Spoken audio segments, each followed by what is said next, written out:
Thank you. Thank you for that introduction, Deborah. I really appreciate it. I spoke here in the 80s, I spoke here in the 90s, and I'm happy to be here again addressing everyone.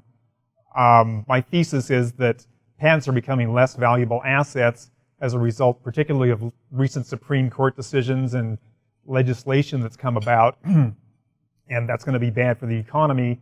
So I'm just going to move through quickly back to my slides. The first thing I'd like to talk about, I'm going to talk about how these developments came about. The first one is obviousness. There's three requirements for patentability. They're novelty, usefulness, and obviousness. And obviousness is typically the stumbling block on patentability because you've got to look at all the prior art and determine the technology you've got is different enough from that to be non-obvious. In 1952, they overhauled the system with the Patent Act of 1952. Prior to that, the standard had been flash of genius. If you recall, there was a movie recently by the same name about Kearns, the intermittent windshield wiper inventor, who sued a number of car companies on his. And although they talked about flash of genius was the title of a movie, and he talked about flash of genius as the test for patentability, it in fact was not. It had become non-obviousness in 1952. The key in that statute is that the invention taken as a whole would have been obvious at the time it was made to a person having an ordinary skill in the art. And the key words in the statute are would have been obvious at the time it was made, the purpose being to put you in the time frame of the inventor and avoid having you later, you being the examiner or the judge, looking at it and saying, oh, I could have thought of that at this time. Judge Rich, who was a principal author, later joined the CCPA in 1956, shortly thereafter, and implemented the standard of obviousness the way it was intended across the board in the CCPA. The CCPA, however, was the Court of Customs and Patents Appeals.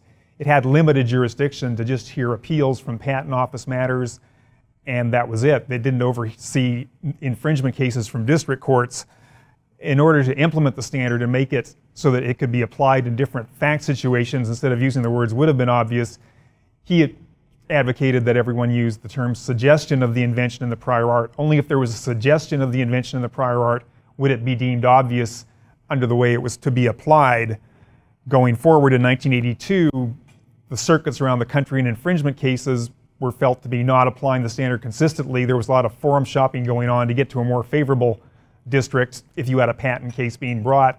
Some courts, some districts, some circuits were against validity, some were more in favor of it. So in 1982, they established the Federal Circuit, which now heard all appeals from all district courts in patent infringement cases and had the jurisdiction to hear appeals from patent office matters.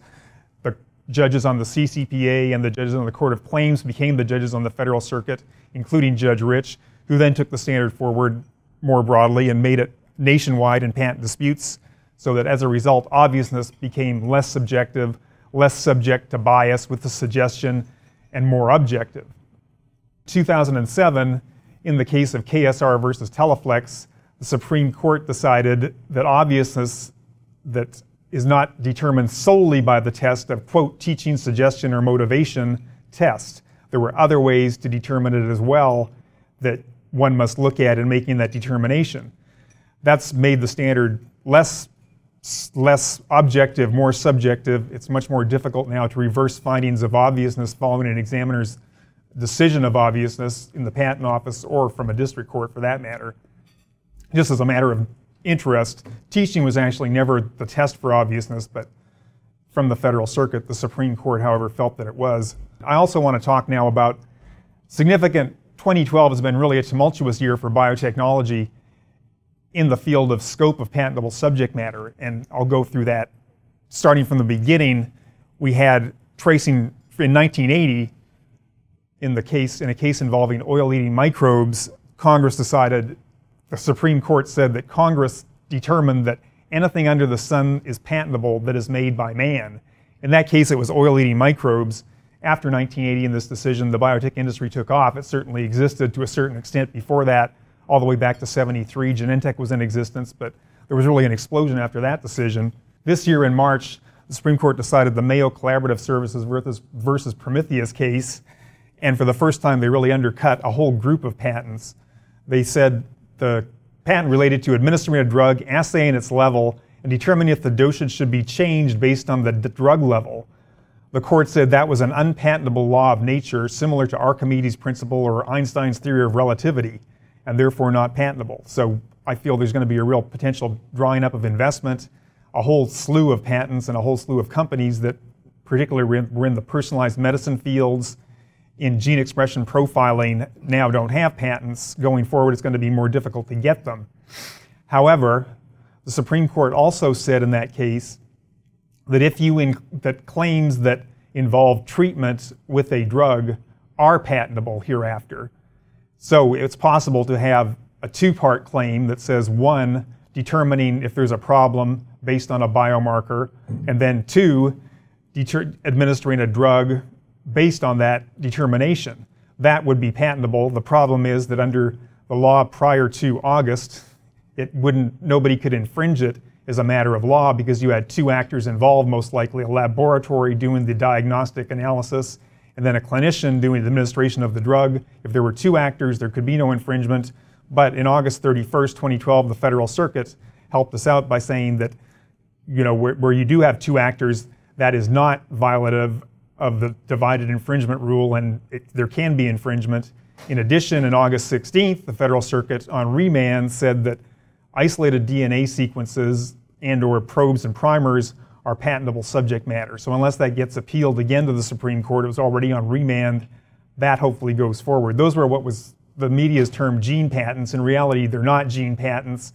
They're patents on distinct chemical compounds that bind to unique portions of genes is really the way to think about them. Going forward, that should be patentable unless as I said, the Supreme Court reverses the Federal Circuit very recent decision. So the other thing that's significant, I want to trace through the recent developments in software and related patentability and scope of subject matter, because there's a lot of overlap in software patents to biotechnology. I worked in a company doing diagnostic imaging. We had a lot of software patents and business method patents. So starting from the beginning there's also been some recent decisions there that have affected it. We had Diamond versus Deere, and after Diamond versus Deere in a process, if you include a computer algorithm or a computer implemented step, it was deemed patentable by the Supreme Court. In 1998, the Federal Circuit decided State Street and said business methods, in that case involving hub and spoke arrangements on financial transactions, were patentable subject matter. Their business method patents really took off. Everybody started doing them, financial institutions.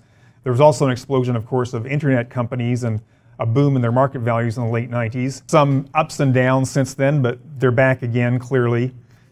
Till in 2010, the Supreme Court decided Bilski versus Kapos and said that a method of risk hedging commodities, which was they patented as a business method, they were trying to patent as a business method, is not patentable. It's an abstract idea.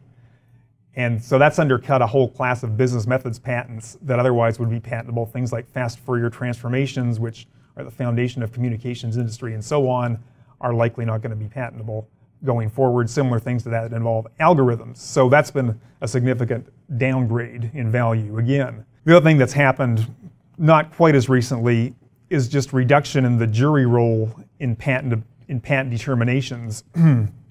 After the so-called Festo case in 2002, with patents there's always been a problem in that they represent new things that words may not be adequate to describe, and infringers may be also doing the new things that the words in the patent that were written that were inadequate can't capture fully the thing that's infringing.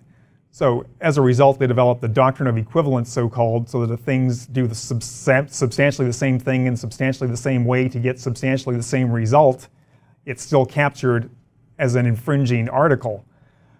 But in 2002, the Supreme Court said that for whatever reason, if you narrow your patent claim, it will no longer, then you lose that scope of equivalence that you would have had for any reason, unless, of course, it's foreseeable. You've got to sort of have literal claim coverage at this point going forward, which can be very difficult to achieve, unless there's a narrow exception if it's unforeseeable and one skilled in the art could not reasonably have been expected to draft a claim that would have covered it, then it can still be an equivalent, but that can be a very difficult standard to meet. So as a result, the eloquence of the litigator has been largely taken out of the patent advocacy role in a jury trial. It's been handed more over to the judge who makes the determination in a Markman hearing. The other thing that I think is very significant is that injunctions are no longer automatic after a finding of infringement as of 2006 in the eBay versus Merck exchange case. It used to be that after a verdict from a court or from a jury, you could expect an automatic permanent injunction on your patent, and clearly that was a large threat against a competitor during litigation, that they could not only have to pay significant monetary damages, but they could actually be put out of business. But now you've got to demonstrate the 4 factors that you have always had to demonstrate for preliminary injunctions prior to verdict: irreparable injury, monetary damages inadequate, balance of hardships between the plaintiff and defendant, and most significantly, the public interest would not be disturbed by a permanent injunction. In the medically related area, that last factor, public interest, is going to make it very difficult to get injunctions going forward, because clearly there's an interest in keeping medical products, even research products related to medicine, on the market and not taken off by a permanent injunction. Certainly potential for large loss in value in litigation, in your patent in litigation as a result. The next thing I want to turn to is just more anecdotally, but in the therapeutics area, clearly you need a very long patent term because the development term for a therapeutic is so long. I just like to go over the Tanox example where I worked for many years. Starting in '87, Tanox filed its first anti-IgE patents. They were prosecuted. There were appeals of examiners' rejections. 1993 to 96, trade secret litigation with Genentech.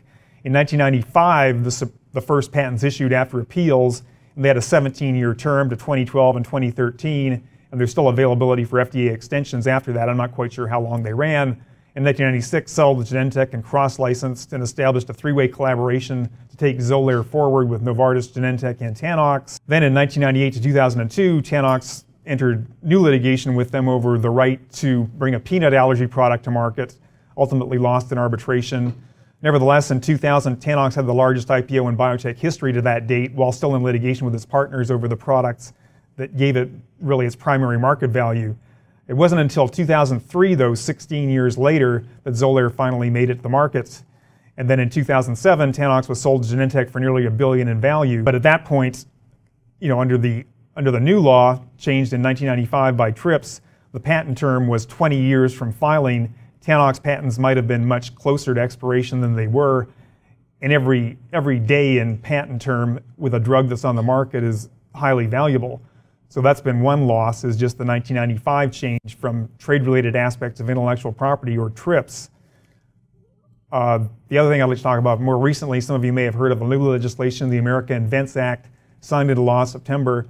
The one part of it, I'm only going to talk about one part of it, but there's now a significant defense that I think devalues the value of patents, and that is if you're using something commercially in secret for 1 year before the patent application is filed and or for 1 year before it's published under the right by the inventor himself under an exempt publication under the law, then you're not going to be deemed to infringe. You have an exemption from infringement essentially going forward. The party asserting that they have the defense has to prove it by clear and convincing evidence. So the effect of that is simply that your patent won't cover things that people might have done that you think that it would. Again, a devaluation, and it also has the negative effect of encouraging secrecy on inventions and technology rather than exposure to the public, which was really the principle of the patent system, was that everybody will file, everything will be out there in public, improvements could be made from it, the public will benefit. So, in conclusion, I think the technological innovations developed over the last 30 years or so in communications, computer, and biotechnology industries have been the engine driving the economy and the envy of the world from the U.S. side.